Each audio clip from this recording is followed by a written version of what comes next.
నమస్తే అండి. Welcome to our channel. మనతో ఈరోజు Telangana TDP spokesperson Suryadevara Latha గారు ఉన్నారు. నమస్తే మేడం. నమస్తే మేడం, బీఆర్ఎస్ ప్రభుత్వం పట్టిసీమ గురించి ఒకప్పుడు ఎద్దేవా చేసినట్టుగా మాట్లాడారు. కానీ ఇప్పుడు కేటీఆర్ గారు పట్టిసీమ గురించి, కూటమి ప్రభుత్వం గురించి పొగుడుతున్నారు. అంటే ఎల్నినో పరిస్థితుల్లో తెలంగాణ, ఆంధ్ర రెండు ఉన్నాయి. కానీ ఆంధ్రప్రదేశ్ మాత్రం రైతులకి చాలా చక్కగా సాగునీరు అందిస్తుంది. కానీ తెలంగాణ ప్రభుత్వానికి ఏమైంది? ఈ కాళేశ్వరం ప్రాజెక్టుకి మేడిగడ్డ పిల్లర్ ఏదైతే కొంచెం కుంగితే దాన్ని వీళ్ళే నివేదికలు ఇచ్చేసి దాన్ని పక్కన పెడుతున్నారు, కావాలని రాజకీయ కుట్ర చేస్తున్నారు అని చెప్తున్నారు. ఇప్పుడు ఇంతకీ ఈయన ఎందుకని కూటమి ప్రభుత్వం గురించి ఇంతలా పొగుడుతున్నారంటారు? అంటే ఇప్పుడు ఇక్కడ కూడా ఏమనిపిస్తుందంటే ఒక జపం అనేది స్టార్ట్ చేశారు. అంటే గతంలో వరకు మనం చూస్తే ఒక విధ్వంసాలు రెచ్చగొట్టే మాటలు అనేది ఎక్కువ చేశారు. ఇప్పుడు అలా కాకుండా ట్రాక్ మార్చినట్టు కనపడుతుంది కేటీఆర్ గారు. ఎందుకంటే దాని మూలాన వర్కౌట్ అవ్వాల. ఎక్కడా కూడా ఇప్పుడు ఇంకా ప్రాంతీయవాదం తీసుకొని రెచ్చగొట్టే మాటలు మాట్లాడితే అది ఎక్కడ వర్కౌట్ అవ్వట్లేదు. దాని మూలాన అది ఏదైనా సరే ప్రజల్లో నుంచి రావాలి. సో ప్రజల్లో అలాంటిది లేదు. ఇప్పుడు డెవలప్ దిశగా ఆలోచిస్తున్నారు. ఇక్కడ ఎవరు సీఎంగా ఉన్నారు? రేవంత్ రెడ్డి గారు ఉన్నారు. ఆంధ్రప్రదేశ్లో నారా చంద్రబాబు నాయుడు గారు ఉన్నారు. ఇక్కడేమో రేవంత్ రెడ్డి గారు ఏదైనా అవసరానికి మాట్లాడుతున్నారేమో కానీ రోజు పొద్దున్న లేచిన దగ్గర నుంచి ఆంధ్రప్రదేశ్ని దూషించటమో కానీ అట్లాంటివి ఏమీ జరగట్లా. ఇంకోటి దాని మూలాన ఆయనకేం వ్యతిరేకత లేకుండా ఏదో చేసుకుని వెళ్తున్నాడు. కానీ ఇప్పుడు ఆయన గురించి మాట్లాడారు కదా, మేడిగట్టు నుంచి వాటర్ రావట్లేదు, కాళేశ్వరం అనేది కుంగిపోయి అదే మేడిగట్టు కుంగిపోబట్టి కాళేశ్వరంలో వాటర్ లేకుండా ఉండటం, అంటే పంపింగ్ చేయట్లేదు అనేది ఇప్పుడు తెలంగాణలో పెద్ద ఇష్యూ నడుస్తూనే ఉంది ఇంకా కూడా. కానీ వాళ్ళు ఒక ఎగ్జాంపుల్ తీసుకొని చెప్తున్నారు కేటీఆర్ గారు. ఇప్పుడు అక్కడ పంప్ చేస్తున్నారు కదా, అక్కడ ఇప్పుడు నుంచి నీళ్ళు ఇంత కరువు టైంలో కూడా అక్కడ వాటర్ ఇస్తున్నారు కదా అని చెప్తున్నారు. ఓకే, అది నిజం. నారా చంద్రబాబు నాయుడు గారు వాటర్ ఇస్తున్నారు. నేను అనేది ఏంటంటే రెండు డిఫరెన్స్ చూసుకుంటే మనం ఇప్పుడు ఇక్కడ పెద్ద ప్రాజెక్ట్ కట్టారు కాళేశ్వరం, మేడిగట్టు, అది కుంగిపోయింది. సో దాని మూలాన ఈ రోజున వాటర్ ఇవ్వలేని పరిస్థితిలో ఉంది తెలంగాణలో. నేను అనేది ఏంటంటే ఫ్రమ్ ద బిగినింగ్ మనం ఏదైతే ప్రాజెక్ట్ కడుతున్నామో దాని మీద కట్టడం కన్నా కూడా దాని మీద కాన్సన్ట్రేషన్ ఎక్కువ పెట్టాలేమో. మనం కట్టేయాలనే తాపత్రయం కన్నా కూడా ముందు దాని మీద కాన్సన్ట్రేషన్ పెట్టి అది పటిష్టంగా ఉందా లేదా అనేది చూసుకొని ఉంటే ఈ రోజున కాళేశ్వరంకి అలాంటి ప్రాబ్లం ఉండేది కాదు. పట్టిసీమది ఏమైందంటే వాళ్ళు స్ట్రాంగ్గా కట్టుకోవటం కానివ్వండి. సో బాబు గారికి అంటే చాలా ప్రాజెక్టు, ఆయనకి సీఎంగా చాలా అనుభవం ఉంది. సో గతంలో అంతా కూడా చూశారు. ఆయన చాలా ప్రాజెక్టులు కూడా ఆయన హయాంలో నడవటం కానివ్వండి, ఇలాంటివన్నీ కూడా చూశారు కాబట్టి ఆయనకు ఒక అవగాహన ఉంది. దాన్ని పటిష్టంగా ఎలా కట్టాలి, ఒక ప్రాజెక్ట్ కట్టేటప్పుడు దానిలో డ్యామేజ్ రాకుండా ఎలా కట్టాలనే దాని మీద కాన్సన్ట్రేషన్ చేశారు. వాళ్ళు చిన్నదే ఆ ప్రాజెక్టు, కాళేశ్వరం అంతది కాకపోవచ్చు, అయినా అది పటిష్టంగా ఉంది కదా. దానిలో డిఫరెన్స్ మీరు వాళ్ళే ఆలోచించాలి. ఇది ఎంత ఎవరి ధనం? ఇప్పుడు కాళేశ్వరంలో ఇంత ఖర్చు పెట్టాము, ఆ డబ్బులంతా ప్రజాధనమే కదా. అంతే. దానిలో పంచుకోరంగా అసలు అందరూ పంచుకున్నారు తలా కాస్త, కానీ నాసిరకం అయ్యింది. సో దీనిలో నష్టపోయింది. రేపు పొద్దున మళ్ళీ అదే డబ్బులు తీసుకెళ్ళి కడతారేమో. కావాల్సి వస్తే కట్టాల్సి వస్తే కట్టాలి, అంతే. దానికి ఇంకా వేరే ఆప్షన్ లేదు. ఇంకా రైతులు రేపు పొద్దున ఇబ్బంది పడుతున్నారంటే దాన్ని చేయాల్సి వస్తుంది. కానీ అది ఖర్చుతో కూడుకున్న పని తెలిసినా కూడా కట్టారు. అదే ఆంధ్రప్రదేశ్లో ఏమన్నారు, ఆ పట్టిసీమ కట్టాల్సింది కట్టకూడదు, ఎవరైనా అలా అంటే కింద నుంచి పైకి లిఫ్ట్ చేస్తారా అని చెప్పి మాట్లాడారు కదా. అదే ప్రాజెక్టే కదా మీరు ఇక్కడ మళ్ళీ కాళేశ్వరంలో కట్టింది. అంటే తందాకా వస్తే ఒక న్యాయం, ఇంకొకరికి ఒక న్యాయం అన్నట్టు మాట్లాడారు అప్పుడు. ఇప్పుడు యూటర్న్ తీసుకున్నారనమాట. అంటే ఇక్కడ మనకేమనిపిస్తుంది, రాజకీయాలే మెయిన్ వీళ్ళకి, అభివృద్ధి కన్నా రాజకీయాలు మెయిన్. ఈ రోజున ఏమైంది, ఎవరు కూడా ప్రాంతీయవాదాన్ని ఎంత రెచ్చగొట్టినా ఎవరు పట్టించుకోవట్లేదు. దాని తాలూకాగా ఇప్పుడు ఏంటి, అభివృద్ధి అక్కడ జరుగుతుంది, అక్కడ వాళ్ళు వాటర్ ఇచ్చుకుంటున్నారు, మనం ఇక్కడ వాటర్ ఇవ్వలేకపోతున్నాము అనేది ఒక ఇష్యూ లేవనెత్తడానికి ఒక అంశంగా వాడుకుంటున్నారు.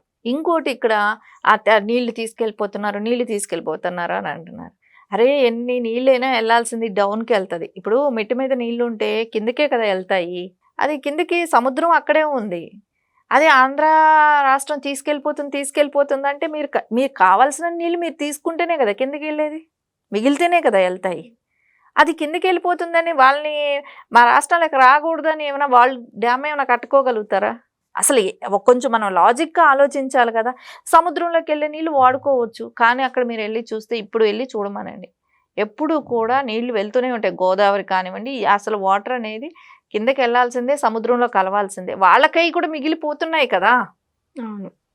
వాళ్ళు కూడా వాడుకోగా మిగిలి సముద్రంలోనే కలుస్తున్నాయి. అది ఎలా అనిపిస్తుందంటే ఇప్పుడు భౌగోళికంగా కొంచెం కొంతమంది వెళ్ళి చూడని వాళ్ళు ఉంటారు కదా, అంటే సముద్రం దగ్గరికి వెళ్ళి చూడకుండా గోదావరి ఎలా వెళ్తుంది ఈ ఐడియా లేని వాళ్ళని ఏంటంటే ఇలాంటి మాటలు చెప్పి మభ్యపెట్టి రెచ్చగొడుతున్నారు అంతే తప్ప. కానీ ఇక్కడ రాజకీయంగా లబ్ధి పొందటానికి కొన్ని పార్టీలు చేస్తున్న పనే కానివ్వండి, కొంచెం మనం ఎవరైనా సరే లాజిక్గా ఆలోచిస్తే అరే మెట్టు మీద ఉన్న నీళ్ళు కిందకే వెళ్తాయి, సో మనకు వాడుకున్న నీళ్ళు వాడుకోవాలి, మనం కట్టుకోగలిగినన్ని ప్రాజెక్టులు మనం కట్టుకోవాలి, మనం చేసుకోగలిగినంత వరకు మనం యూజ్ చేసుకోవాలి. సో అప్పుడు మనం దాని గురించి మాట్లాడటానికి. సో అదే కదా ఇప్పుడు ఇవాళ రేపు ప్రకృతి వాళ్ళకు కూడా ఎక్కువ మంది చెప్తున్నారు, దాని ప్రేమికులు కూడా ఏమంటున్నారంటే ఎక్కువ డ్యాములు కట్టడం మూలాన కూడా ఇబ్బంది వస్తుందని అంటున్నారు రేపు పొద్దున ఫ్యూచర్లలో. ఎందుకంటే భూకంపాలు జోన్గా అవుతాయి అని చెప్పి రకరకాల వర్షన్స్ స్టార్ట్ చేస్తున్నారు. అంటే ఇది వరకు రోజుల్లో చెరువులకు ఉండేది, ఇప్పుడు చెరువులు లేకుండా కబ్జాలు చేసేస్తున్నారు. చెరువులు లేకపోయినప్పటికి ఇంకా నీళ్ళు మొత్తం ఇట్లాగే కలిసేటట్టే చూస్తారు, ఇంకా ఆ నీళ్ళు వాడుకోవాల్సిన పరిస్థితికి వచ్చింది. ఖచ్చితంగా అప్పుడు ఇంకా ఆ నీళ్ళు వాడతాం కదా, దాని మూలాన ఇబ్బందే కదా. ఇవంతా కూడా ఓన్లీ మనకు కావాల్సిన నీళ్ళు వరకు వాడుకోవటం కానివ్వండి, అంతవరకు మనం చేసుకోగలగాలి. మిగిలిన నీళ్ళు సముద్రానికి వెళ్ళాల్సిందే, తప్పదు. అది ఎప్పటికైనా సముద్రంలో కలిసే ఒక వాటర్ ఉండాల్సిందే, అది కూడా వెళ్ళాలి. మనం అన్నీ ఆపెట్టుకోలేము, అన్నీ స్టోర్ చేయలేము.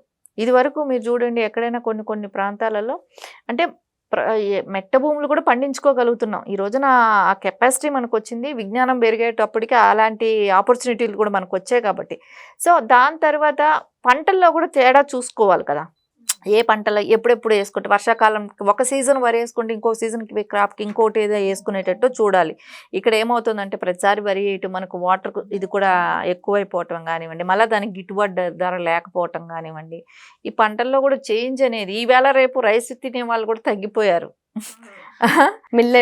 మిల్లెట్స్లు ఇట్లాంటివి మూలాన కూడా రైస్ తినే వాళ్ళు కూడా తగ్గిపోయారు. అంటే ఎక్స్పోర్ట్కి ఏమైనా వాడుకుంటుంటున్నారు కానీ పంటల్లో కూడా మార్పు చూసుకోవాలి. వర్షాకాలంలో ఒక పంట వేస్తే మళ్ళీ ఇంకొక సీజన్లో ఇంకొక పంట వేసుకోవటం, ఇలాంటి మార్పులు కూడా సజెషన్ ఎవరు ఇవ్వాలి? అది గవర్నమెంట్ ఇవ్వాలి.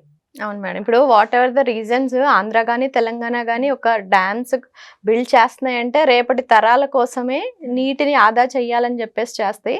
బట్ ఆ చేసే పని కూడా కరెక్ట్గా చెయ్యకపోవడం వల్ల ఇప్పుడు ప్రజలు కానీ ఎవరైనా డైరెక్ట్గా ప్రశ్నిస్తారు, అని మీరు చేశారు అంత పెద్ద డ్యామ్ కట్టారు, అదేదో సరిగ్గా కడితే ఇప్పుడు నీళ్లు యూజ్ అయ్యాయి కదా, కానీ అది తప్పుగా కట్టి మళ్ళీ దాన్ని సమర్థించుకుంటున్నారు. అది చిన్నగా కుంగితే ఇప్పుడు ఎందుకు ఇలా చేస్తున్నారని ఎలా చూడాలి మేడం అసలు రాజకీయ నాయకుల్ని మనం? అంటే వాళ్ళు అనేది ఏంటి, అదేదో చిన్నగా కుంగింది అని మాట్లాడుతున్నారు. అక్కడ గతంలో అదే చిన్నగా కుంగిన దానికి అప్పుడు అందరూ వెళ్తానన్నారు, అపోజిషన్ పార్టీలుగా ఉన్న వాళ్ళు అందరు పార్టీలు, అన్ని పార్టీలు ఆల్ పార్టీలు వెళ్ళి చూడటానికి సందర్శన కోసం వెళ్తానంటే కూడా రానిలా, పోలీసుని పెట్టి అడ్డు పెట్టి ఎవరిని చూడటానికి కూడా రానిలేదు, మేడిగట్టు కోటు.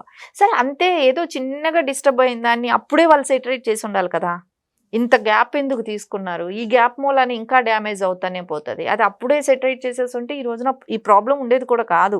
సరే ఇప్పుడు చేశారని అనుకుందాం, ఏదైనా ప్రాణాపాయం ఏదైనా జరిగింది అనుకోండి, అప్పుడు పరిస్థితి ఎలా ఉంటుంది? చెప్తున్నారు కదా 40 పైగా గ్రామాలే పోతాయి అని అంటున్నారు, దానిలో కొట్టుకుపోతాయి ఏదైనా ప్రాబ్లం అంటూ వస్తే డ్యామ్కి. అలాంటప్పుడు ఎవరైనా ధైర్యం చేయటం కష్టం కదా, అదేదో బాగు చేసి వదులుదామనే ఆలోచనలో ఉన్నారేమో. కాకపోతే వాటర్, డ్రింకింగ్ వాటర్ కూడా కష్టం అవుతుంది రాబోయే రోజుల్లో అని చెప్తున్నారు. అవును మేడం. ఇప్పుడు ఇన్ ఫ్యూచర్ లో బీఆర్ఎస్ ప్రభుత్వం ఏదైనా మేము ఇంకా ఏదైనా ప్రాజెక్ట్ తీసుకొస్తాము, ఏదైనా బిల్డ్ చేస్తామంటే కూడా ప్రజలు భయపడతారు. ఇప్పుడు మళ్ళీ నెక్స్ట్ ఇప్పుడు ఇంకెంత ధనం వీళ్ళు వృధా చేస్తారో అని చెప్పేసి నెక్స్ట్ ఎవరు కూడా మోస్ట్లీ నమ్మకపోవచ్చు, చెప్పలేం మనం. అంతే కదా, ఇప్పుడు ఒక ప్రాజెక్ట్లో ఇలా ఫెయిల్యూర్ అయింది, సో దీని మూలాన ఇంకెవరైనా కూడా వీళ్ళు ప్రాజెక్ట్ కడతారంటే భయపడతారుగా, ఎలా ఉంటుందో ఏంటో అనేది. ఏదైనా సరే వాళ్ళకి ఒక డాక్టర్కి అది పేషెంట్ని ఎలా చూసుకోవాలనేది, అదంటే ఆ డాక్టర్కి అనుభవం లేకపోతే ఆ పేషెంట్లు వాళ్ళు ఎట్లా భయపడుతుంటారో సేమ్ ప్రజలైనా మనం అందరం అంతే భయపడాలి. వీళ్ళకి అనుభవం లేని వాళ్ళు కడుతున్నారంటే భయపడాలనేది ఒక ఎగ్జాంపుల్ మనకు కాళేశ్వరం కనపడుతుంది. Okay madam, thank you.